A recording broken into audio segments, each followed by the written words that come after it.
Welcome, my friend. This is episode 2 of Dyad with Rams and Jamal. And today, our guest,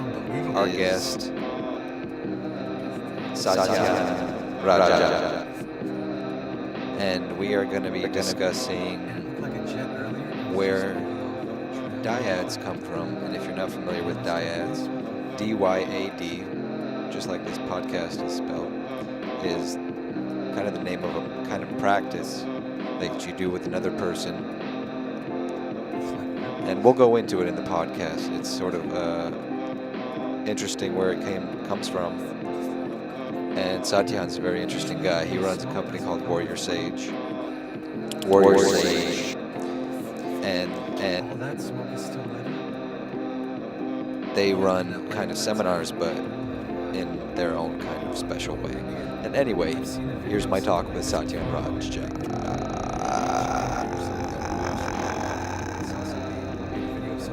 So let's just dive into it. When you're ready, we'll start and we'll dive into it. Okay. So where did you first learn about, or did you come up with this process of Dyads, and what do you, if you could give... Okay, stand by. Do you want to do an intro first or any of that, or just go right into it? Let's go right into it. Okay. Yeah, let's just talk. All about right. it. Yeah. Let's take a moment. I'll just set my head. All right, yeah, we'll take a moment. Okay. I'm ready when you are. So for the listeners who aren't familiar, how would you experience, or how would you explain what a dyad is? The term dyad, D-Y-A-D, has been created by one of my mentors named Charles Berner, and his Indian or yogic name was Yogeshwar Muni. And it's a very interesting history, if you'd like me to get into it. Absolutely. Briefly. I'd love to, yeah. Yeah, so Charles Berner, Yogeshwar, was a Scientologist in the 50s, late 50s.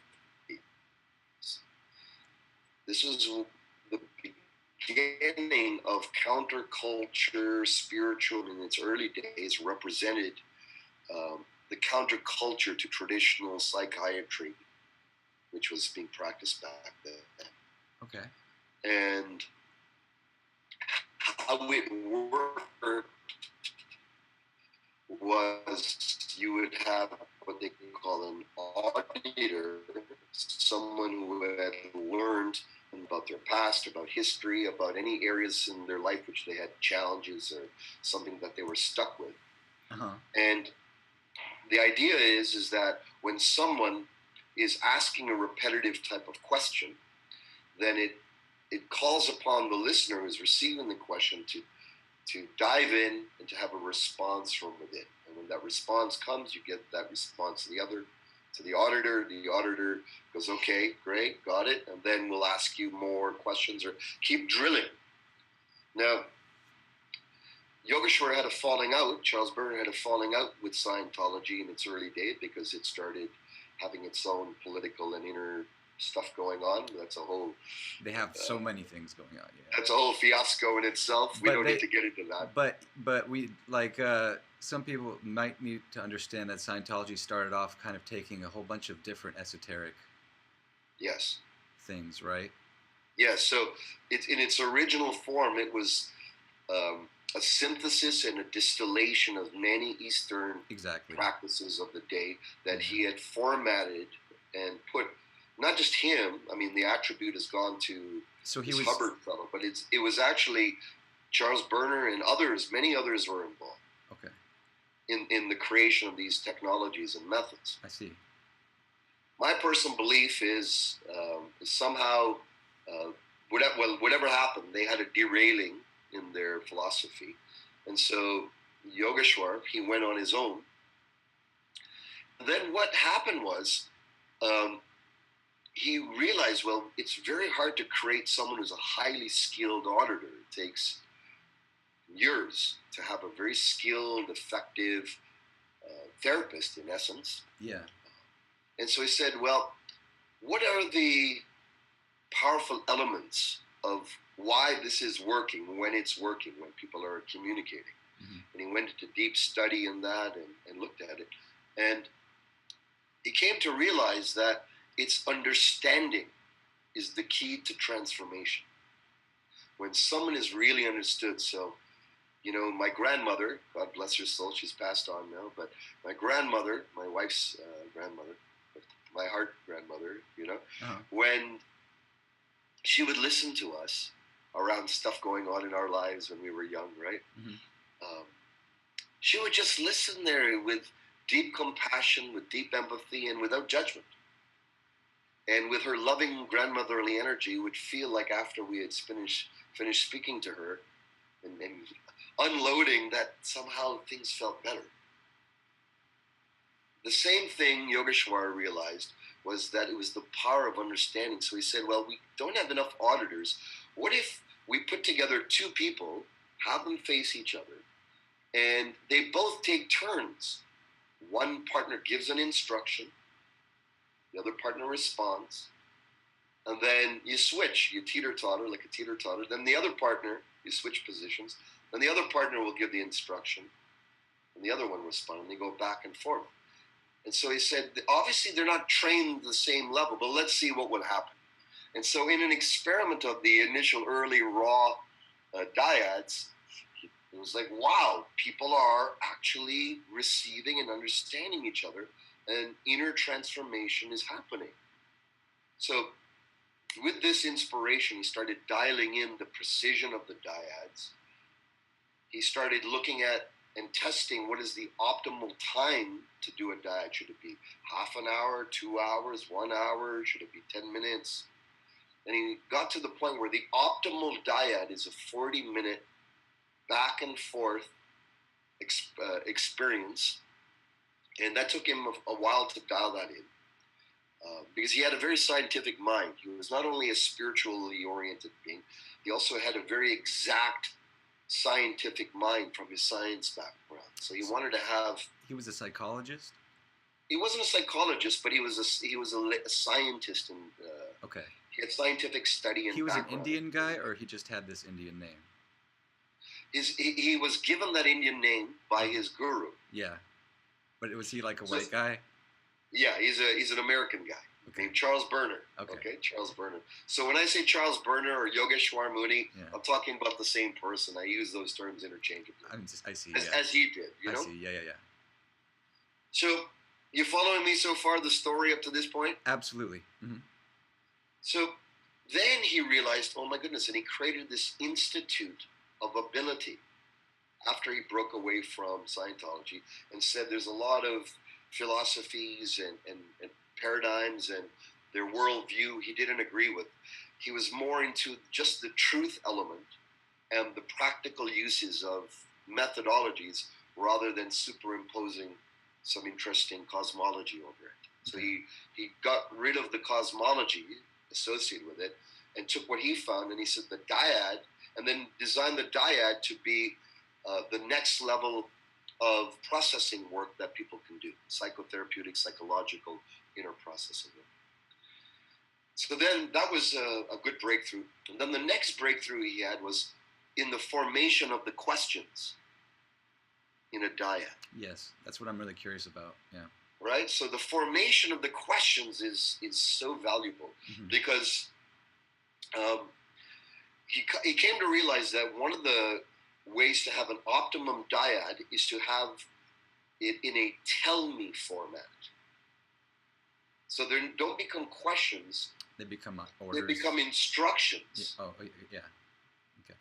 They become, semantically becomes an instruction. Tell me who you are. Mm-hmm. Tell me what's true about you. Tell me something about yourself you'd like me to understand. Tell me what truth means to you. Mm-hmm. Tell me what love is. So instead of, hey, what is love? Or, hey, how do you feel about this? Mm-hmm. Or, John, he formalized it. So the Dyads became very formal. And the power of that is the formal container with a tell me format allows when you're in the seat of the one giving the instruction, tell me something about you, as an example. That person who's giving the instruction is the auditor, is the space keeper, is the therapist, is the Zen master of the moment, of that few moments, while they're giving the instruction. And then when you give the instruction, tell me something about you, the other partner then receives it, but that Zen master, that proxy Zen master, stays present throughout that whole moment, that whole time the partner receives the instruction, is contemplating, waiting for an answer to emerge. The answer emerges, they share the answer. All through that period, you're in this state of neutral acceptance of whatever that partner says without judgment. So this was refined over the years until we have what we have today, a very pure, clean dyad format, which I believe is such a profound experience. In fact, we can not only get inner transformation, we can have full-on enlightenment just coming from a dyad, as you've experienced. Mm-hmm. So that's a little bit about its origin so far. Mm-hmm. Did it start out with "Tell me who you are," or did it start? What were the questions that it started out with? I don't know if it started, but I don't think they started out with enlightenment questions first. They started out with more life-oriented questions. Tell me about you and trust. Tell me a way that you can live more integrally in your life. So there are many life-enhancing and life-improving dyads. But here's what happened. He read this book called The Three Pillars of Zen. It was a book by Philip Kaplan, who was one of the first Western Zen ordained masters, who lived in a Zen monastery, went through the whole Zen precepts and training, and had profound enlightenment himself. And then he wrote this book called The Three Pillars of Zen.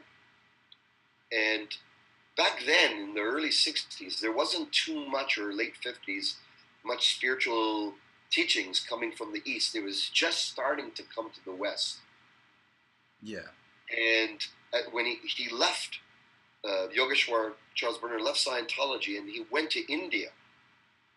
Oh, actually, this is before he went to India, before he got his yogic name. Okay. He read this book and Three Pillars of Zen, and he went, my goodness, his experiences in this book are people's enlightenment experiences. How they shared it in a Zen monastery when they had, in Zen they call it Kensho, K-E-N-S-H-O, Kensho, the moment of the direct knowing of one's nature or truth. Beyond any type of philosophy or worldviews or doctrines or dogmas, it's a type of one's, of the truth. And he had these enlightenment experiences, but there wasn't much context in the West to frame this in until he read The Three Pillars of Zen. And he went, oh my goodness, I've been having these experiences. So that excited him. And he says, oh my goodness, I need to go to the East and see, can I deepen this spiritual understanding that I have? But before he did that, he said he had an inspiration. What if I take the dyad, which he realized was a turbo method of clearing the mind of associations, clearing the emotions of pent-up stuff. And if I combine the dyad format, which he found was very effective, with a Zen koan, with the Zen koans that he read in the Three Pillars of Zen. Mm-hmm. So 50 years ago, he went, he took a group of his students into the Californian desert. I can't remember exactly where right now, but it was a desert in California. Uh-huh. And, what's that? Oh, I was just saying yes. Yeah. I follow and you. then he decided, he says, okay, let me put together a dyad. And this was experimental, right? Yeah. So he said, let me put a dyad of tell me who you are. Who am I is the essential inquiry of. That is like that's one of the koans that they would say. They would say that would be a koan. Yeah. Yes. What is the nature of self? Yeah. is the koan. What is the truth of you? But like everybody would fail at that koan, wouldn't they? They would give an answer When you and give it would the always first be wrong. answer, it's always out of the mind and out of your data bank and out of years of your historical imprints about who you are. Your job, your money, your situation, your ethnicity, your beliefs, your philosophies, your musical interests, mostly when we ask it in a human everyday way, who are you? We tend to answer with the responses of our personality. And in the Enlightenment traditions, they point to this eternal aspect, eternal being that we are, that is transcendent and beyond all personality traits. That's what the koan is designed ultimately to de-identify. If you keep a koan, who am I, you'll have answers, and those answers will come up. But the answers are intellectual, they're feelings, they're emotions, but they're not the direct, tacit awakening in consciousness. But here's what happened. He put the Dyad together with one of these essential eternal questions. Uh-huh. Because also in India, this idea of asking, who am I? Ramana Maharshi, a very famous Indian sage. Love him. Right? So yeah. He was a modern sage that said this is the ultimate question to ask. So I believe with all this influence, he combined those type of eternal questions with a Dyad, and lo and behold, in this very rough experimental setting, people started having enlightenment. Mm-hmm. In less than 3 days, people had enlightenment, which would have taken months, years, if ever, in Zen monastic settings and such. Yeah. So he went, oh my goodness, we're onto something here. And then he was so on fire seeing these enlightenments. So were the people. They were so on fire. He went full on board to refine the dyadic process and methodology to the way and ultimately gave 99 enlightenment intensives. And in the first, I believe, 30 was still in the refinement process of the exact timetable, the exactness of how to teach the dyad, what the format should look like, the format of the enlightenment intensive, and really dialed it into a very high level. Very high precision level. And that is still being given around the world as enlightenment intensives. And it's our 50th anniversary of them in the world. Oh, wow. Very cool. So with this dyad, yes, its ultimate use is enlightenment, and its everyday use is many. There are so many dyads to use today, and I'm so grateful for Yogeshwar being at the forefront of and developing it in this exactness of science, because you can do it loosey-goosey. You'll get okay effect, good effect, but with greater precision, you have a deeper effect. And so I noticed from doing the intensive that for the first time it's tell me who you are, but for the times after that it's tell me what you are. How when does that people change? have an initial enlightenment around who they are, they don't need to work on that question anymore. They get the base of being. They get the core of their being, of who they are. Overrunning, asking again, there's nothing else to say. You're there. You're there. Uh-huh. And that's when then you go and you graduate, just like in Zen, to the next koan, which would be, what am I? Or what is life? Or what is another? What is the nature of another? What is the nature of life? What is it? Now that I know who I am, I'm me, as an example. I am this one, the eternal one.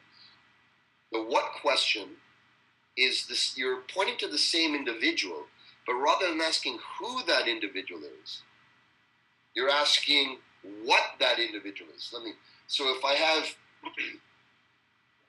very different containers, right? Yes. So who they are is very different, but what they are, there is a similarity in that they both contain. Yes. Now, if I get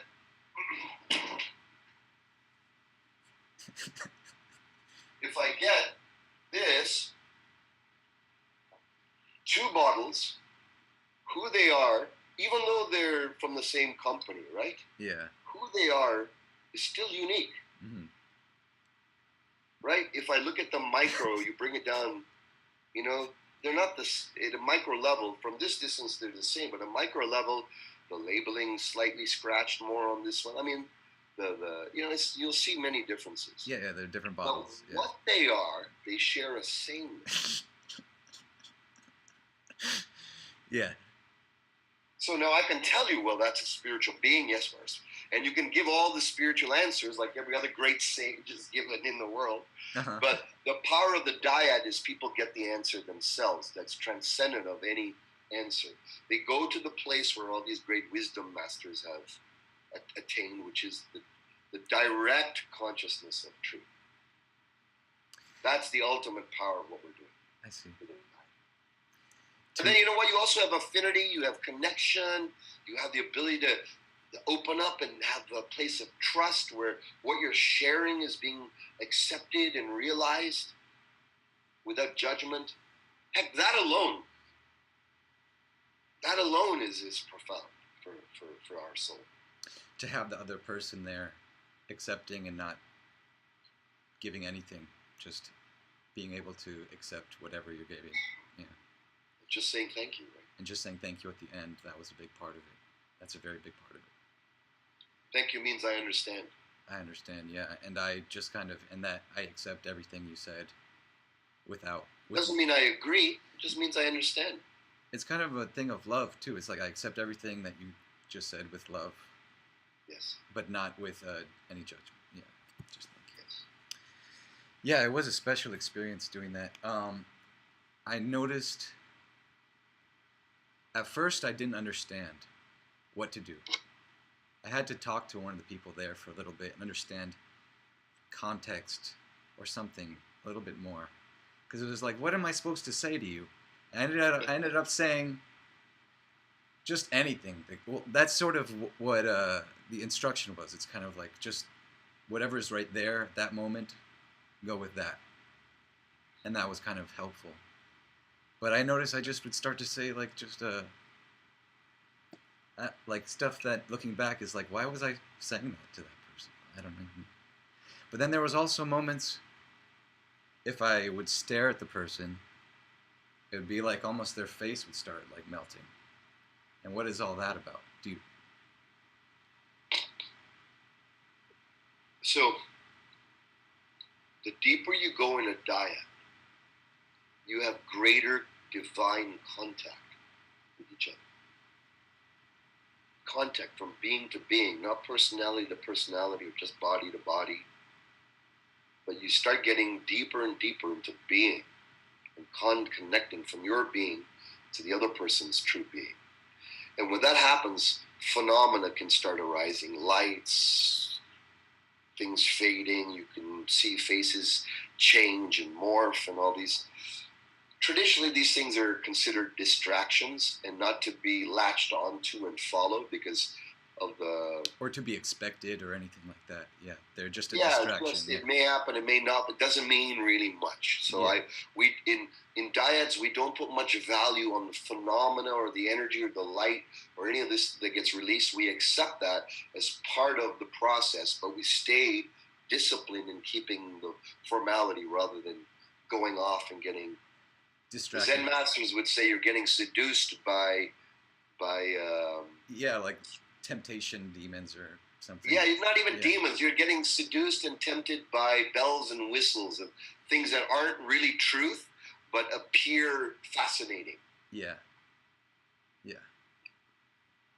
It's like a magic trick going. But really all that is energy being released from contracted communication and energy being released from having divine contact with another individual. And it can show up in different ways. Tears, emotions rising, all of a sudden you're sharing something, and all of a sudden your mind just gets clear. And you feel like, I'm like, my mind is clear. Mm-hmm. Less thought, less aggravating thoughts. Mm-hmm. Spaciousness in consciousness. Yeah. One thing I've noticed about enlightenment over the years, because maybe I was gifted in some way with kinds of parents I have and the kind of path I've been led on or have chosen, whatever way it goes, is that whatever level you get to, you immediately realize that it's not the top level and that there's always more. And that you only cleared up a little bit more air, and it's kind of like what you were saying, you sort of just clear up a little bit more air to breathe. And then also, I've taken a Vipassana retreat, where you, for like, it ends up being 12 days, they say it's 10 days, but they don't count the first and the last day, and you're silent the entire time, and but after that 10 days, you're so settled down. The mind has been allowed to settle down so much that it's just like, it's like a little hard to deal with. Like, or there was a big confrontation that happened for me during like the third day of that. Have you ever done that? I mean, I expect that I haven't done Vipassana. I've spent many times on enlightenment intensives, Yeah. but not Vipassana. But I'm aware of it, and I value it, and I respect it. It's a very different method and process, and as you know, it's very solitary. It's all inner work. It's all self-awareness. I mean, I've done short stints, but not a full. I've done witnessing and these type of self-awareness type practices, but it's a very different creature than the enlightenment intensive. Very different. Absolutely, definitely very different. Yeah. But everyone that I know has taken it has received great value from Vipassana. It's just kind of the most simple meditation. Yes. To sit down and you really kind of, the only thing you can focus on is the sensation in your body. Because the idea, I guess, would be that we experience so many sensations, so much input every second, that our conscious mind is only aware of so much. And like your foot, there's something going on in your foot right now, but you weren't really like thinking about it, Yes. until you put your awareness there. And but definitely very different than the Dyad experience. Yeah, we should go back to that. Well, yeah. I just want to share about what I consider the distinctions are. In many schools of Buddhist thought, Zen, Vipassana, they are more prevalent today. Many more schools about the just sit and be aware and breathe and be conscious forms of schools. Mm-hmm. More the Soto type of Buddhism or Soto Zen. And these are the ones that are Theravada Buddhism, the foundational early Buddhism. These practices are all designed to increase great depth and self-awareness and awareness of the mind. And ultimately, as you in these deep dives, the mind arises and you let go. With Zen, that is of the Rinzai focus. Rinzai was like another school of hardcore Zen, more warrior types, and that's where the enlightenment intensive came from, where the Soto school said, don't worry about enlightenment. If you go for it, you'll never get Zen on enlightenment. So just chill and just let that go. It's an illusion chasing it. Rinzai said, no, no, you got to actually go for and have a burning desire to know the truth of reality. So take that truth and of reality and go for it. So it's a stronger, more warrior type of school. And Charles Berner, Yogeshwar, he realized and he saw the Zen schools would have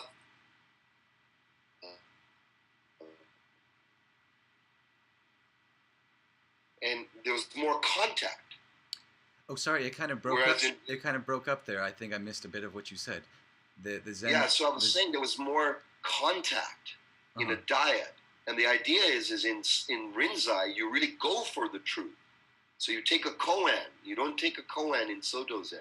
You take a Zen. You take a koan, an unanswerable question, one that you want, or one that is given to you, assigned to you by a teacher, right? Yeah. And so that was the major distinction.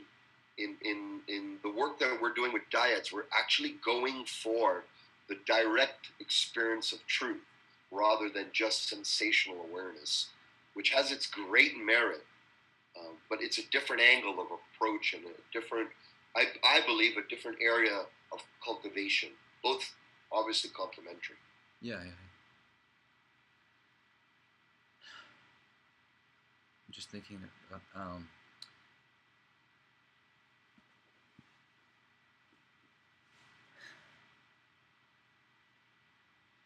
people always get the dyad wrong, or no, they always get the koan wrong because they can't, or they're not. What is this misunderstanding they have? Because they're not actually living in the moment is a cliche way of putting it, but you know what I mean. Yeah. So let's actually do the structure right now. Okay. I can guide it. So let's do a simple dyad. We'll do, tell me something about yourself you'd like me to understand. Tell me something about you. Tell me something about you you'd like me to understand. So that'll be the instruction. I'll give it to you first. And what I do in the dyad is I get conscientious. I get very present. As you saw, I adjusted my posture so I'm not slacking and sleeping. I'm present, okay? And then I make connection with you. And I make sure I'm not distracted by anything else. And then I give a very clear, formal instruction. So I don't say, hey, buddy. I say, tell me something about yourself you'd like me to understand. So I originated an instruction. I send it through time and space over to you. You let that in. So then once you let that in, close your eyes and take a moment to feel inside of yourself, what is something about yourself that you'd like me to understand about you? And then when something arises from within you, just go ahead and share it with me, and I'll listen here.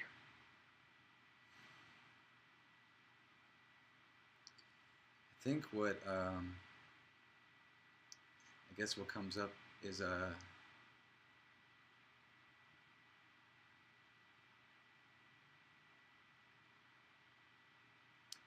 I'm interested in getting past that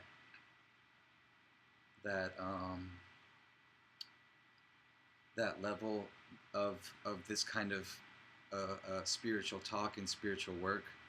Even maybe that's not like the best semantic way to put it, but I'm interested in getting past that thing that people seem stuck on that gets to those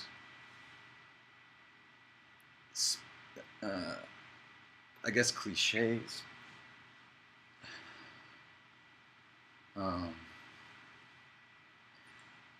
Clarify that. Now, one of the Yes, that's from it. Yeah. So there's a clarification.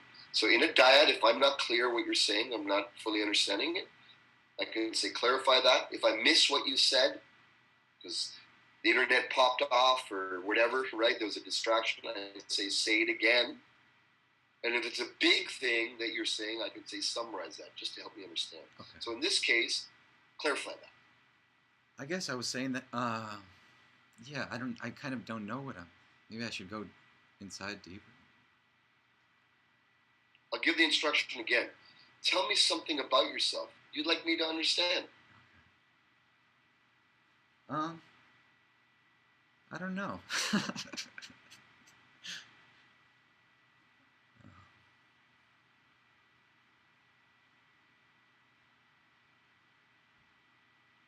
I'm at an interesting point in my life right now where I've kind of hit a wall or just hit a point of knowing I need to let go of certain things and to change what I'm doing. Thank you. Okay, very good. So now, once I say thank you, we take a few moments. You don't want to give me the instruction right away, but now we're going to switch roles. So now I'm going to be in the receptive role. You're going to be in that Zen master role, okay? Okay. And then you're going to give me the instruction.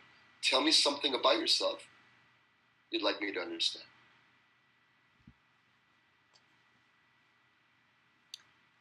Tell me something about yourself that you'd like me to understand. So now I receive that, I let it in, and I start contemplating.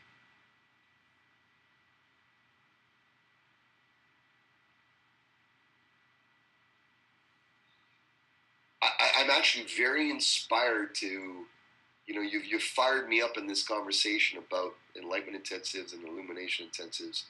I just love being on them. I love facilitating them, and this whole conversation has just fired me up around that. Thank you. Excellent. So when I'm done, you say thank you. And thank you means to everyone who's listening, I understand. And then we switch again. We'll do this one more time. Okay. Tell me something about yourself you'd like me to understand.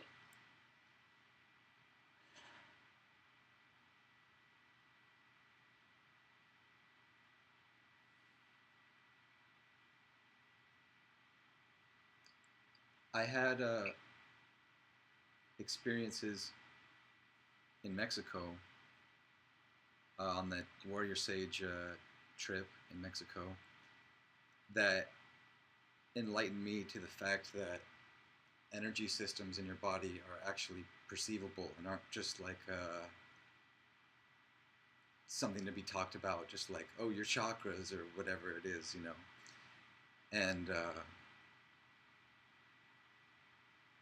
and I'm always like curious about how that stuff works. Thank you. And now you'll do one more exchange, okay? Tell me something about yourself that you'd like me to understand.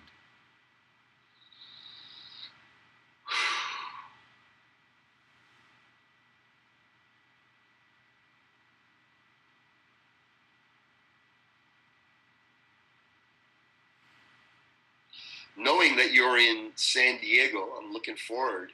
There's a lot of energy happening there for me and my team. I've got a team there, and we're going to be doing more workshops and events there. So I'm quite, this whole connection, San Diego and friends, it just keeps happening. And I'm like, wow, okay, the universe wants me to be in San Diego more. Awesome. So thank you. I'm just grateful. And so now give a strong thank you. Thank you.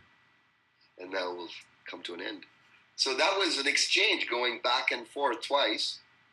And when you keep doing it, it just goes deeper, another gear, another gear, another gear. Yeah. And what's nice is you don't have to rush it. And I don't have to answer right away. You don't have to make stuff up. You can just wait.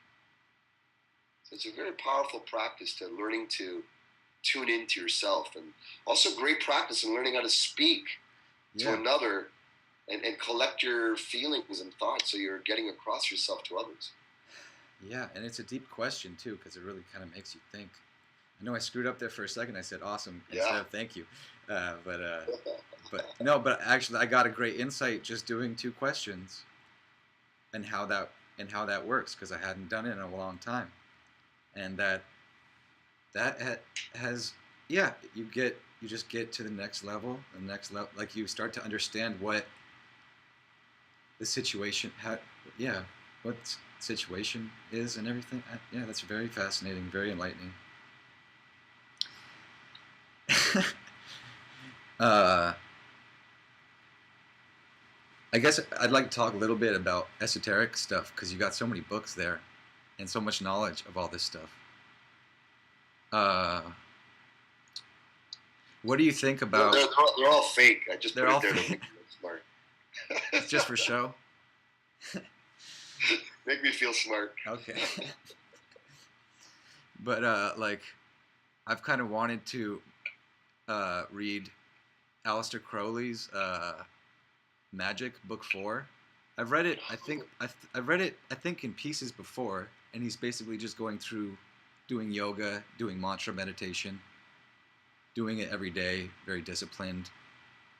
And some people talk about, after doing that for very disciplined for a long time, that they attain weird mystical experience. Robert Anton Wilson, I think, has talked about it some, and that they start to talk. Robert Anton Wilson is one of my favorite authors. Yeah, he's great, isn't he? Yeah. Yeah, his trilogy, Cosmic Trigger, I love. It's like a foundational reading I believe everyone should read.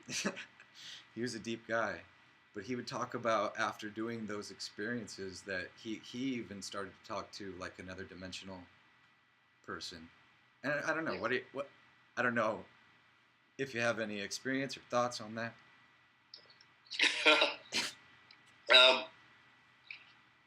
There are others and there aren't, is my response.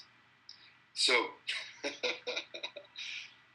how I experience these things when I've had metaphysical experiences, Robert Anton Wilson speaks about this in the Cosmic Trigger trilogy. At a certain stage in your life, you believe that there are actually other beings and that you're speaking to discarnate entities and other beings on other planes of existence and all that. And that's great. And perhaps it's me, but as you mature through the process and through time, you start to realize, or I have started to, let me say I have realized for myself, that these are actually aspects of myself that I've anthropomorphized into beingnesses and such. So whatever gets you through the night, if it feels like they're an actual other being and you're getting experience positive things and things that are benefiting your life, right, or whether it's just a projection of your own aspects of your own individuality and consciousness that you are speaking to within your own self. I've never to had me the actuality is less important than the value that you get. That's sort of where I'm at. And Robert Anton Wilson went through the same thing. He started realizing, holy jumping, in his second book, are these actually beings? Are they actually, or is it just me? And went into that great inquiry. And I think it's a good inquiry to have, because if not, you can just get lost. In Zen, they would just slap you in the head and say, oh, that's all bullshit. Like, just drop that distraction and just recognize these are all aspects of your nature. And in other schools, they go deep into the metaphysical orchestration and levels, and these are angels on this level, and these type of beings on this level, and this and this. It's a great interest. It can be interesting, but it can also keep you off doing the real work of grounded and embodied spiritual work, which is really being a better human for your own self and doing society. Things. Yeah. It's just fascinating. Right? It's just fascinating to hear about, right? Fascinating. It's fascinating. Yeah. You know, it's interesting you said this, because just the other day, of that whole realm, there's another author that I met, and a famous occultist named Lon Milo Duquette. And I went to 3 of his lectures over the weekend. One was on Kabbalah, one was on the tarot, and one was on Enochian angelic magic by Dyad. And so I had an introduction to these 3. I had never been introduced to Enochian magic, which has all these orders of angels that you speak to. It was very interesting. Didn't really capture my interest deep, like it's not something I feel to pursue, but I found it interesting. Yeah. Kabbalah I found very interesting, his introduction to that.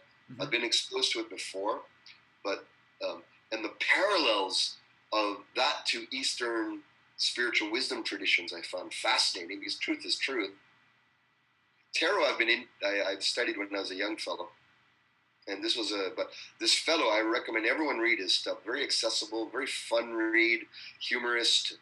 Lon, L-O-N, Milo, M-I-L-O, Duquette, D-U-Q-U-E-T-T-E. All his books are amazing. Awesome.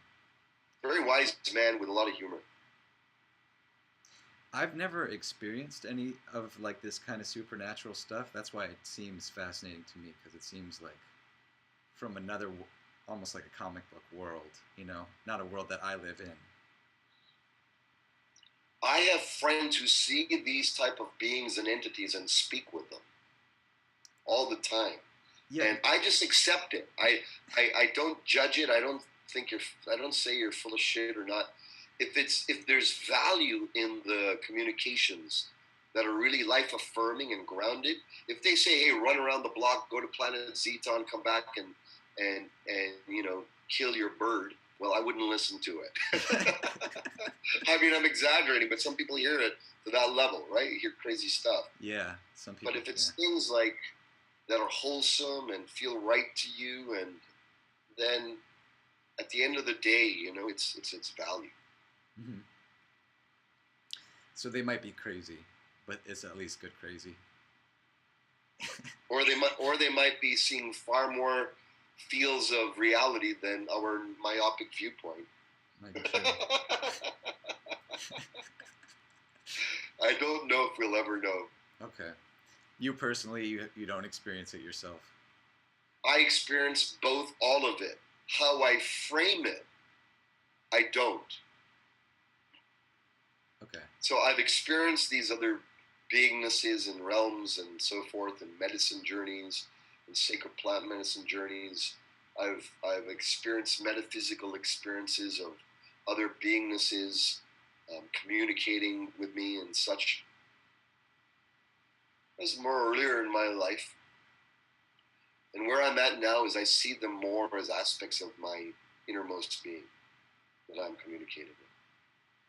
That's how I hold it nowadays. But like I said, I hold it loosely because, when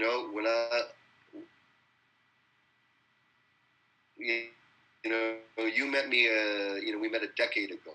And if I look at the man I was a decade ago, I feel, wow, I've learned a lot and matured a lot. So I think when hopefully, if I make it to 60, then I'm going to look back at my early 50s and go, wow, I've wizened and perhaps have become more mature too. So I never close the door to any of these things. I like to keep a healthy openness as well as a grounded practicality. Yeah, and use it kind of in it sounds like a little bit of a Jungian way, or a It's better to be in the question than to be so solid in an answer. Yeah. And what it means to you is what it. I don't know. I get what you're saying. I guess just like one more question here. Yes, please. Because one person that I really have you ever read Gurdjieff's Beelzebub's Tales to His Grandson? I haven't. No. No. Okay, that's like the one book I've been waiting for another person to have read. But are you familiar with Gurdjieff? Yes. I'm a little bit confused on what his perception, because I feel like my perception of him might be different when I see on the, because it looks like he's all like a cult figure almost, but then what I get from the books is not that. From the books that he has written, I just finished. I'm not an expert on Gurdjieff or his protege Ouspensky. I've read, I've done practices from their methods. Mm-hmm. For me, Gurdjieff was more like a Western Zen master. He had that type of testing and stressing and challenging his students to break out of their molds. So he was like a classic crazy wisdom teacher, which would have his students do extraneous tasks and things to break the mold of their ordinary mechanistic on the same track, status quo mindset and mentality. So he was good at helping people crack that and open up to new ways of thinking and being. From my, do you know what any of the kind of practices that he would teach his students? Well, the one that stands out that I know was, this classic one of moving a whole bunch of heavy rocks over to one place, and then once someone's done that, he says, "Okay, now move them back." And they're like, "Why?" And then having the person deal with the charge of doing something that's nonsensical and exhausting. Interesting. And ultimately getting to the point of fuck this all and what this is all bullshit. Then finally they're free because they realize they don't need to do something bullshit. They need to be free. But before they thought, I need to do something to be free. Right. Yeah. Some people, you just got to give them something to do. That's what it turned. Like all the people that kind of herd to spiritual teachers, they just kind of want something to do, don't they? Yeah. What do you have a daily discipline? Yeah, well, I do martial arts, and I also do this body of work, which is the synthesis of all the work that I've studied. I call it accelerated evolution, and it's very pragmatic, deep inner spiritual practices and cultivations. And yeah, the body of work is called Accelerated Evolution, and people can find out about it if they want. Go to acceleratedevolutionacademy.com or go to my website, WarriorSage.com. You can find the link there, WarriorSage.com. Fantastic. And these are internal mental practices that don't require another person to guide you through. It's really accessing your own wisdom and your own meditation, but it's like turbo, deep, and like you have to experience it and find out for yourself. See, fantastic. Well, people can go search that out and connect with you. I've really enjoyed reconnecting with you. Me too. Yeah, very much. Especially if you ever want, I'd love to have you back anytime. Yeah, I'd love that. And when I come to San Diego, we'll hang out together. Okay. Absolutely. Thank you very much, Satyen. You have a great rest Most of your day. welcome, brother. Okay, much love to you and your family, okay? Peace to you too, brother. Thank you very much. Give my Bye, everyone listening. Bye. Thanks for listening in. Thank you. There we go. Episode 2.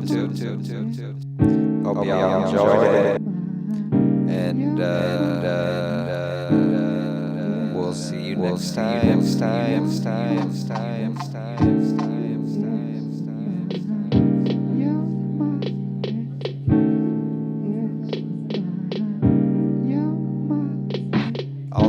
Also, go check out WarriorSage and all the stuff that they do, because they do some pretty interesting things that are typical of motivational, I don't know what you call it, like motivational seminar type things. They have their own special way of doing it. I think it's better than the other ones.